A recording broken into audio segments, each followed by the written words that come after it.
But we begin with the breaking news from Minneapolis. Violent protests raged for a second straight night following the death of George Floyd after being arrested by a Minneapolis police officer. Last night, protesters turned their attention to the city's third police precinct, the base of the 4 officers who were fired in connection with Floyd's death. A police spokesman says officers evacuated the building shortly after 10 p.m. local time after protesters forced their way in and set it on fire. Here's how some of that played out live last night with MSNBC's Ali Velshi on the scene.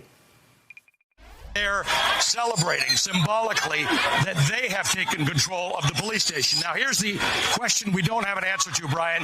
We know there are or were, to my count, I think at least 5 police officers that I could see. They might have been the same ones on the roof as were in the back.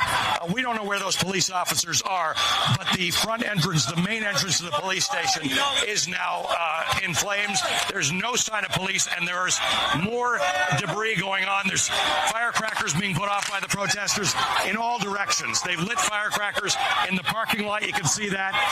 There's a police presence on top of the building. Miguel, you see that? These streets are completely clogged in all directions. The earlier fire was only 1 block over there, and they couldn't get there. It wasn't even in the center of things.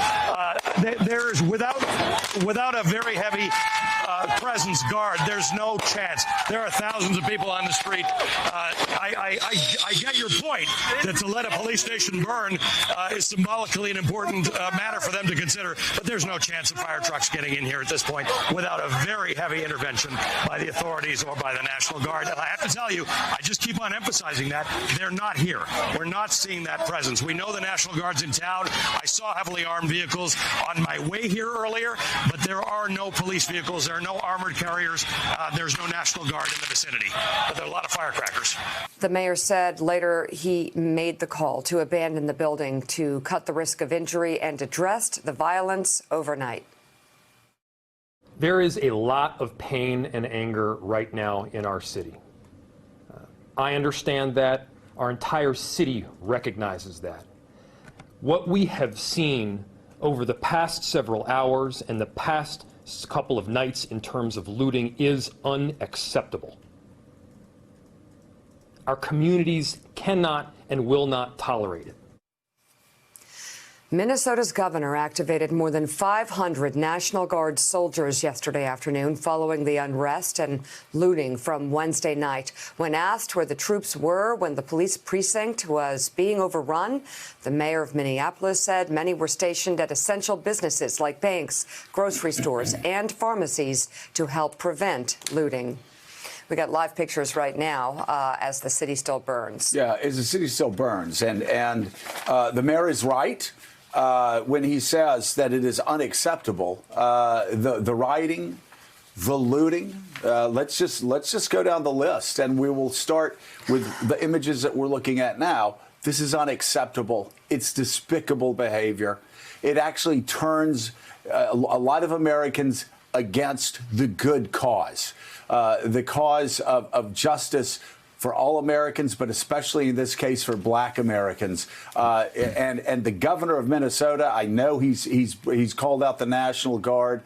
They need to get on the streets, and they need to take control of this city, and they need to do it now. I understand a lot of times cable news networks will stay focused on just one small part of the city, and you don't have to tell me that the overwhelming majority of Minneapolis and the Twin Cities is safe and secure. I understand that. But the National Guard needs to stop this looting. They need to stop these riots. They need to stop them and stop them now. The National Guard needs to get on the streets because, Rev, I know you will agree with me, this only undercuts the more important cause. I want to read to you, though, something that was said yesterday that certainly upset a lot of people, not only in Minneapolis, not only Black people in Minneapolis, but Americans across the country.